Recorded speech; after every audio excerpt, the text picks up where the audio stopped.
I want to offer you a couple of resources, especially for those of you who are scientists or need to argue this with scientists. There's a wonderful book by Eric Tomsmeier, Tonsmeier, called The Carbon Farming Solution. And he looks at the ways that we can shift our land use, not just to avoid putting more emissions into the atmosphere, but to actually regenerate the land. And I think that's a key, again, to shift on climate change, is understanding it's not just about the numbers and the carbon and the methane, whatever. What we're looking at is massive ecosystem degeneration that goes along with massive social system degeneration. And so the cure for it is massive ecosystem regeneration on a large scale. And the wonderful thing is, like, we actually know how to do that, and we can do that, and it is being done in a number of different places. So Eric's book is a great, great resource for that. Another great resource, if you like to look at videos, if you go on the web, John Liu, L-I-U, has a video, a number of videos about what has been done in China on the Loess Plateau, which was the birthplace of the Chinese people. And it was originally this tremendously fertile land, but has been degraded over thousands of years of agriculture and farming and overgrazing, to the point where it was really desertified. And the Chinese government decided to regenerate the land, and they brought in people who used some of the tools of permaculture, water harvesting, terracing, capturing the water that falls on the land and infiltrating it instead of letting it run off, replanting and reforesting. And now that land has been regenerated, an area the size of Belgium. You know, and it didn't take 50 years. You know, it happened within a decade.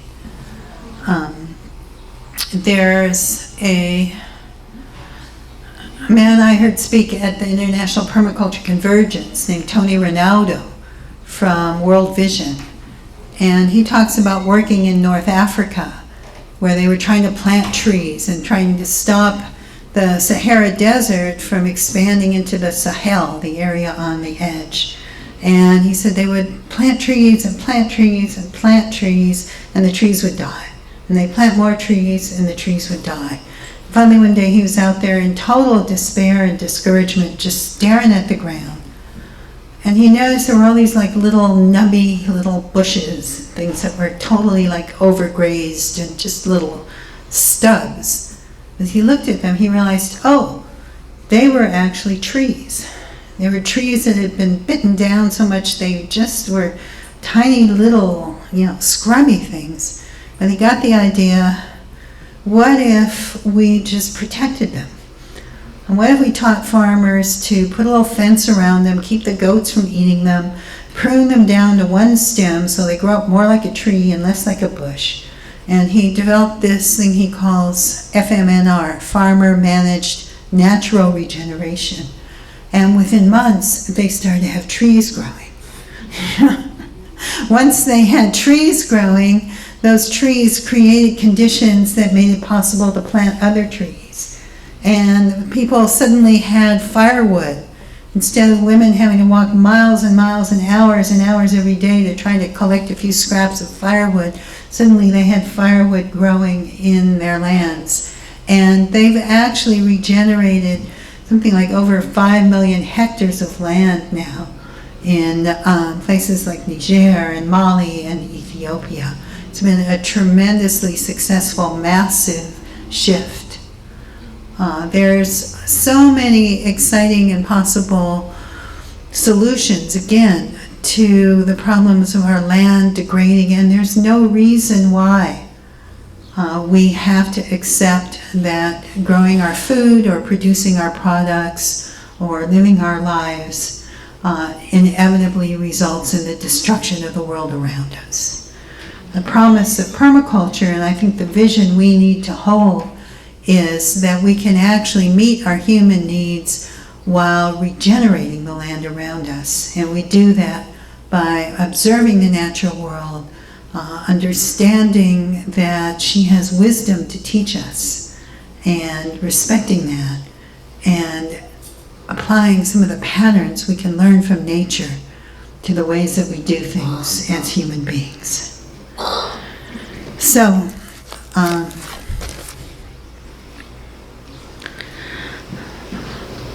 I want to read you just a few things I think of as Proverbs of Starhawk about political organizing.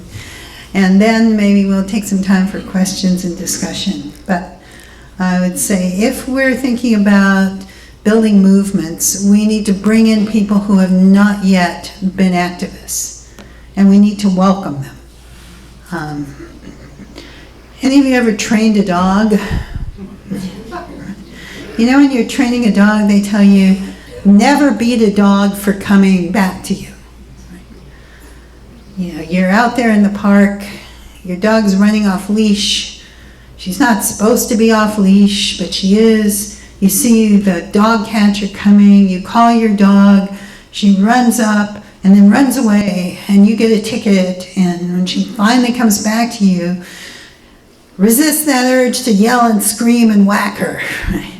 Because if you do, she won't come back to you again. No matter how many long hours you spent screaming at your dog while he's out in the woods chasing rabbits, when he finally comes back, reward him. I think we need to think about that in political movements. When new people come in, oftentimes they get hit with like, why the hell haven't you been an activist before? Where have you been? What have you been doing? You've been living in a box all these years, right? We got to resist the temptation to do that and welcome people, make them feel like you are valued. This is a place where you are going to find people who will have your back when things get tough, who will challenge you when you need to be challenged, but will do it with love, and where together we can do powerful and wonderful and amazing things. I think movements in social change need to be ecosystems. They need to have many niches. Again, sometimes activists get in these really fruitless arguments about, like, my tactic's better than yours. You're doing that, that won't do any good. You know, people, you ever heard everyone say, like, you know, I heard about the big, huge, giant women's march after Trump was inaugurated. Oh, what good did that do? Just people marching, they don't pay any attention to that. Well, that's true. No march is going to do anything. No one action, no signing one petition or making one call is going to do anything. It's the ecosystem they create when people are calling and marching and writing petitions and standing up. And each of those things has its own function. You know, just like, you know, if you plant a fava bean in your garden, it has a different function than if you plant a carrot. And yelling at the fava bean because it's not a carrot is not going to, or yelling at the carrot because it's not a rabbit, and yelling at the rabbit because it's not a wolf, is not really going to get you anywhere. And so understanding if you want to build a broad-based movement, it's got to have things in it people can do that are broad and that invite in the broadest possible number of people. It might also need to have things that, you know, small numbers of courageous, committed people can do at a higher level of risk.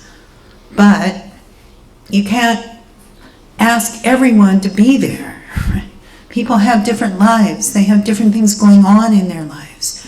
You might be able to lock yourself down to the old growth cedar tree and refuse to move and risk going to jail, but because somebody else isn't there with you doesn't mean they aren't supporting you. If they're supporting you by marching or by calling the legislator or by bringing you food or by writing letters to the editor about why we shouldn't be clear-cutting, that's as much part of what's happening as that action that you might be taking. And if we can understand that, then we can get a lot more smarter and strategic about how we orchestrate lots of different things into these ecosystems that actually can create change. I say use language that speaks to people's hearts and values. Language of poetry and of magic. You ever heard activists using language that comes from academia or that's so jargony nobody but your 3 fellow activists can understand it, right? We can shift away from that and realize that making change is a form of art. It is the art of changing consciousness at will. So we need to apply art, and that means we need to look at the things that really move people. And that is language that touches senses and images and smells and touches and tastes, not language that's so abstract that you need a graduate degree in linguistics to follow it.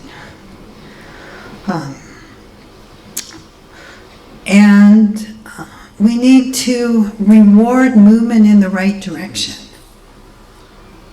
Again, this comes from dog training. It's the modern theory of dog training. It's like, you don't wait till your dog sits perfectly to reward them. You're teaching your puppy to sit, and the puppy twitches their hindquarters. You reward that, and every movement that the dog makes towards sitting gets a little bit more of a reward. Well, I think we can do that with politicians too. They very rarely are where we want them to be, but we can reward them when they twitch in the right direction. And along with that, I also say, don't throw away power because it isn't as much as you want. And that goes to things like voting. So it is the eve of your election. So voting really never feels like, it's not just generally like the tremendous emotional high of your life. It doesn't generally like give you that rush,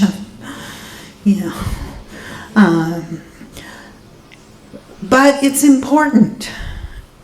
You might not feel like your vote makes the difference, but I'll tell you a story. I was in England, and I met a guy who was on the town council of Glastonbury. Now, Glastonbury is the place that in ancient times was called Avalon. It's like the magical heart of Britain.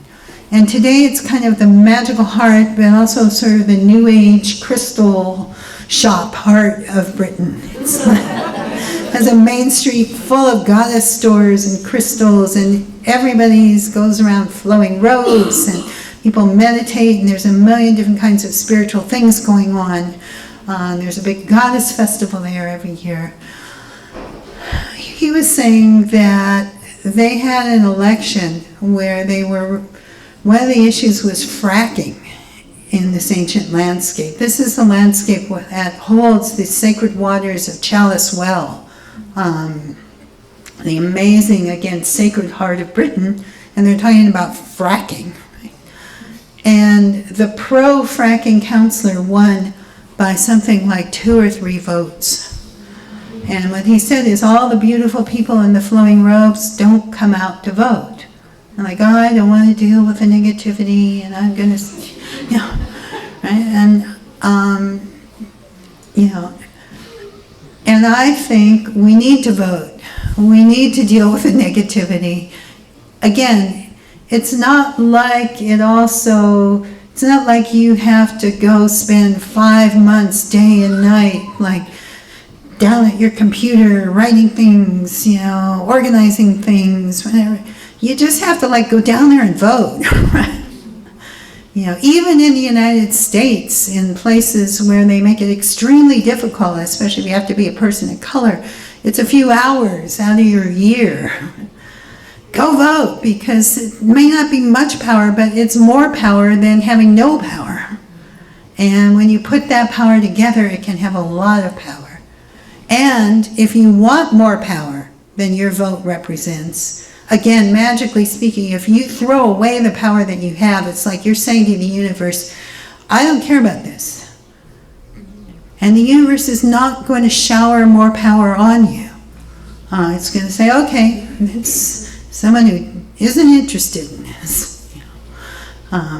and power will start to leak away from you in other ways. So if you want more power, use the power that you have and build on it. So we have only a few things we need to do. We need to change our technology, our economy, our energy systems, our food growing systems, our social systems, and our way of life, right? And the thing is, they all really need changing. So climate change, we can look at it also as this enormous opportunity. This can be the spur that gets us up off of our duff and says, you know what?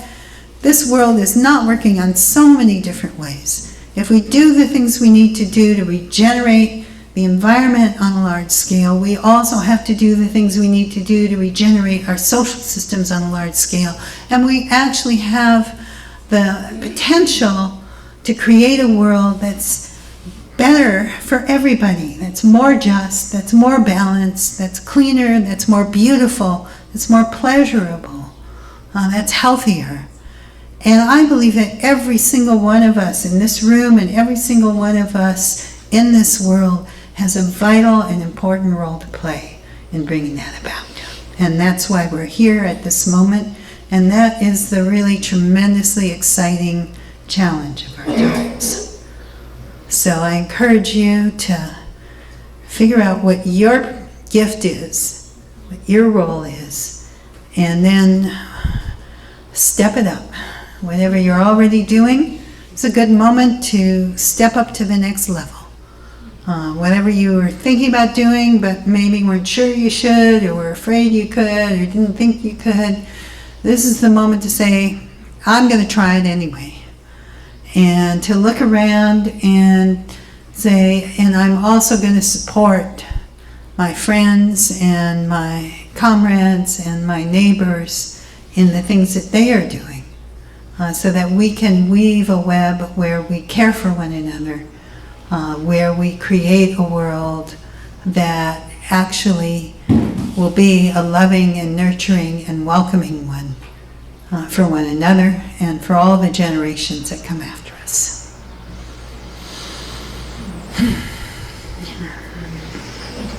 So I'd love to open it up for questions, discussion.